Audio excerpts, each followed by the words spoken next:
Hello and welcome to this week's edition of Close Up, our weekly current affairs magazine.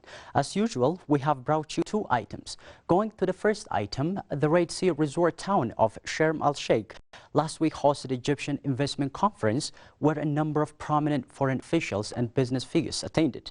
The summit showcased Cairo's latest fiscal and legal reforms to restore investment confidence in the North African state following the 2011 revolution, which severely hit the country. Prime Minister Hailemariam Desalegn told the high-profile gathering Ethiopia's commitment to stand with Egypt in fostering development. Galab Mogus has the following account. The Arab Spring, which began in Tunisia, had a domino effect in neighboring Arab countries. Millions of protesters from a range of socio-economic and religious backgrounds took the streets of Egypt, demanding the overthrow of the Egyptian president Hosni Mubarak. After a period of rule by the Supreme Council of the Armed Forces, the Muslim Brotherhood took power with Islamist Mohamed Morsi as president in June 2012. Following years of political turmoil that have negatively affected Egypt's economy, the new government of Egypt, led by President Abdel Fattah al-Sisi, is working hard to recover from the crisis that lingered for 4 years. Egypt is now enjoying a relative peace, and the current government has joined efforts with Gulf countries to reinforce its economy.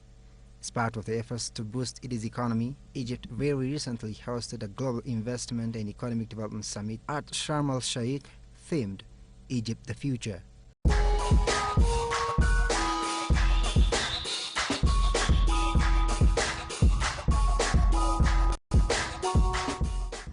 Aimed at showing the world that Egypt is on a new development trajectory, the summit presented investment opportunities the country offers. President al-Sisi has announced austerity measures to lower Egypt's budget deficit and plans to build a new administrative capital east of Cairo within 5 to 7 years with an initial cost of $45 billion. The new administrative capital will feature an airport bigger than London's Heathrow and a building taller than the Eiffel Tower, if all goes according to plan. The new capital, planned to be the size of Singapore, will house government buildings, diplomatic missions and residential units.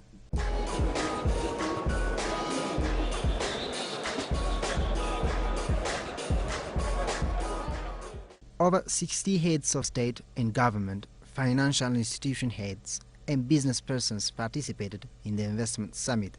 Saudi Arabia, Kuwait and the United Arab Emirates pledged $12 billion to help stabilize Egypt's economy. I want to assure friends of Egypt that my country is very committed to work together with countries on basis of mutual benefit. We need the support of our friends to bring mass socio-economic transformation, and I'm confident that Egypt will recover from its trying times with the help of its friends. I know that African and Gulf countries are keen to help Egypt. I want to assure you that Egypt will regain its peace and become strong.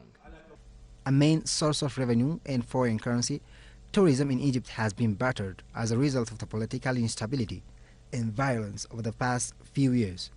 Revenues have been more than halved in that period, causing around 400,000 jobs to be lost, according to government figures.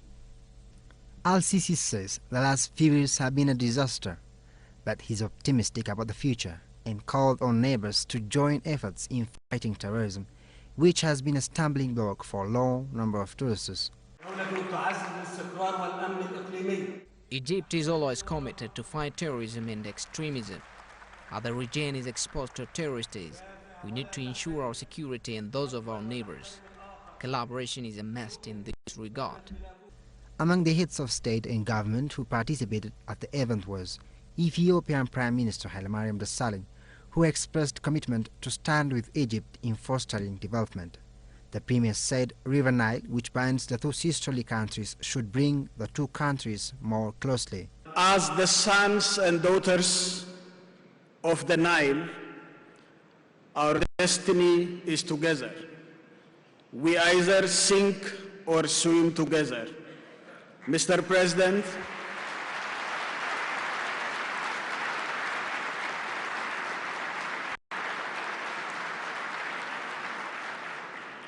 You know that we have chosen to swim together.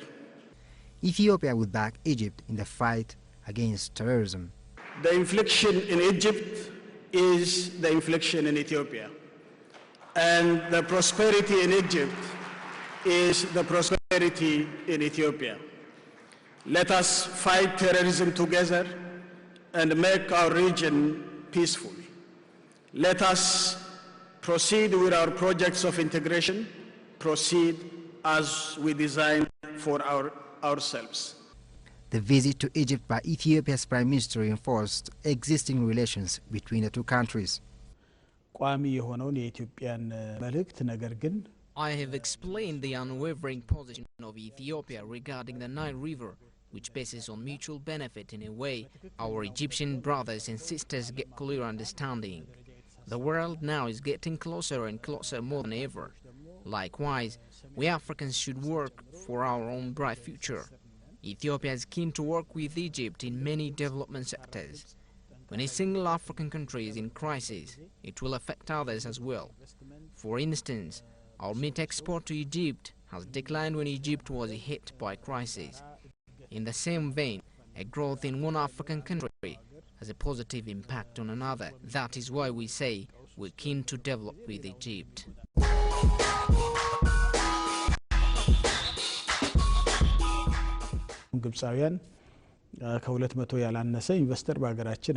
About 200 Egyptian investors are operating in Ethiopia, and when Egypt develops, these investors will also find markets for their products in Egypt. Our fate is together.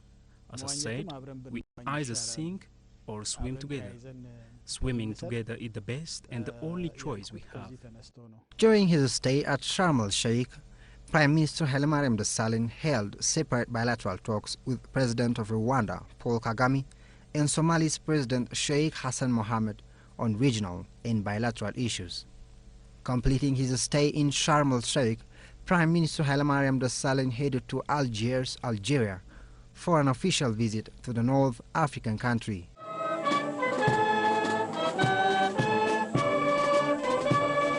The Premier put a oath at Algeria's Statue of Independence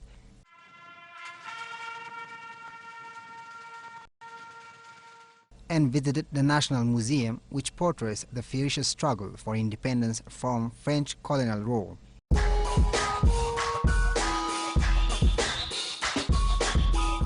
Ethiopia and Algeria have strong and long-standing political ties, though economic relations is still minimal.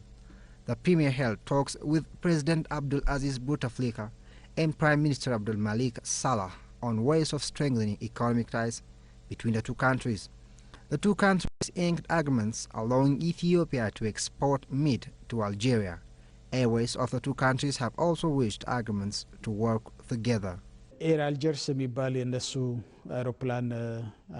Algeria has Air Algiers, and we have Ethiopian Airlines. These airways would expedite the import-export trade of both countries, especially in cargo services.